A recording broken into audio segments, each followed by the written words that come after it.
আমি কবরস্থানে গিয়ে দেখেছি এমন অনেকের কবর দেখেছি যারা মৃত্যুর ভয়ে মুক্তিযুদ্ধে যায় নাই। আমার কথা বুঝতে পারছেন? এর বুঝতে হবে, যারা মৃত্যুর ভয়ে মুক্তিযুদ্ধে যায় নাই। কথাটা বলছে কে জানেন? আমি না, এটা বলছে লেফটেন্যান্ট মেজর আর্নেস্টো চে গুয়েভারা। উনি কিউবার আগে মুক্তিযুদ্ধ ছিলেন, পরবর্তী পর্যায়ে বলিভিয়ায় ওনাকে হত্যা করা হয়েছে। এই কথাটা আমি এই কারণে বলছি যে আমরা যারা আজকে এখানে উপস্থিত হয়েছি, মঞ্চেও আছি, মঞ্চের নিচেও আছি, আমরা আজকে 15টা বছর আন্দোলন করছি। আন্দোলনের কোনো ফল আমরা ঘরে আনতে পারি নাই। এবার আমরা যখন প্রশ্ন করি যে কেন হচ্ছে না এটা, আমরা যখন নিজেরা জিজ্ঞেস করি যে আমরা যথাসময়ে আমরা মাঠে থাকি না। প্রিয় ভাইয়েরা, অনেক দুঃখের কথাটা বললাম। কেন বললাম? 28 তারিখে যে আন্দোলন আমরা করেছিলাম, সেই 28 তারিখেই কিন্তু ফলাফল চূড়ান্ত হয়ে যেত যদি আমরা পাল্টা একটা মিছিল নিয়ে দাঁড়াতে পারতাম। কিন্তু কেন পারি নাই? মৃত্যু ভয় ছিল, রক্ত দেওয়ার ভয় ছিল। যদিও আমরা হাজার কণ্ঠে বলি খালেদা জিয়ার ভয় নাই, রাজপথ ছাড়ি নাই। খালেদা জিয়ার কিছু হলে জ্বলবে আগুন, ঘরাঘর ইত্যাদিতে স্লোগান দেই। খালেদা জিয়াকে আমাকে এই কথা শুনিয়ে কোনো লাভ নাই। আমাদেরকে তৈরি হতে হবে। খালেদা জিয়া মানে গণতন্ত্র, খালেদা জিয়া মানে এদেশের স্বাধীনতা। এক ভাই নিয়ে আসছে, ব্যানার নিয়ে আসছে, কিছুই লেখে নাই, দেশনেত্রী বেগম খালেদা জিয়ার একটা ছবি, নিচে লেখা আছে খালেদা জিয়া সুস্থ হলে দেশ সুস্থ থাকবে। আর কোনো স্লোগান নাই। কথা তো ঠিক, খালেদা জিয়া অসুস্থ, আজকে পুরো জাতি অসুস্থ হয়ে গেছে, চোর ডাকাতে ভরে গেছে দেশ। এটা আমার বক্তব্য না, পত্রিকা খুললেই আজকাল দেখা যায়। আমাদের কিছু সাংবাদিক ভাইদের ইদানিং একটু সাহস হয়েছে বলে আমার মনে হয়। সরকার পত্রিকা লিখতে দেয় না, চুরি বাটপাড়ির কথা লিখতে দেয় না, চোরদের কথা লিখতে দেয় না, কিন্তু কিছু খবর প্রকাশ হয়ে যায়, বিশেষ করে সোশ্যাল মিডিয়ার কারণে।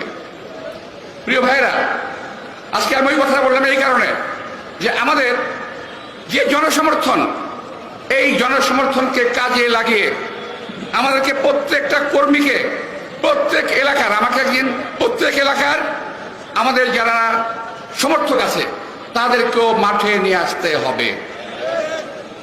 আজকে দেখলাম দেখিস কি জানেন, সোশ্যাল মিডিয়ায় ওই যে কি ট্রানজিট না কি বলছে, রেলপথ নিয়ে অনেক কথা হচ্ছে, অনেক লেখালেখি হচ্ছে। কি ক্ষতি হবে সব লেখা হচ্ছে, কিন্তু কেউ কিন্তু লেখা নাই কি করতে হবে। প্রিয় ভাইরা, সমস্যা আছে, সমস্যা থাকবে, এর সমাধানও করতে হবে। আমরা পাকিস্তানিদের সঙ্গে যুদ্ধ করেছি।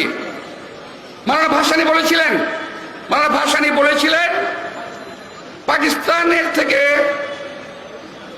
কি জানি বললেন, পাকিস্তান থেকে মুক্ত হয়েছি দিল্লির দাসত্ব করার জন্য নয়। এটা আমার কথা নয়, মাওলানা ভাসানীর কথা। প্রিয় ভাইরা, ইদানিং এই কথার উপরে আমাদের বিরোধী দলের নেতা কি নাম, আমাদের কাদের সাহেব খুব ক্ষুব্ধ হয়েছেন ভীষণ। বিএনপি ভারত বিদ্বেষী কথা বলছে। আরেকটা কথা আজকে বলছেন, বিদেশে আওয়ামী লীগের কোনো প্রভু নাই, বন্ধু আছে। ডায়লগটা কিন্তু আমার নেত্রী বেগম খালেদা জিয়া প্রথম বলেন বিদেশে আমাদের কোনো বন্ধু নাই, শত্রু নাই, প্রভু নাই, কিন্তু আমাদের বন্ধু আছে।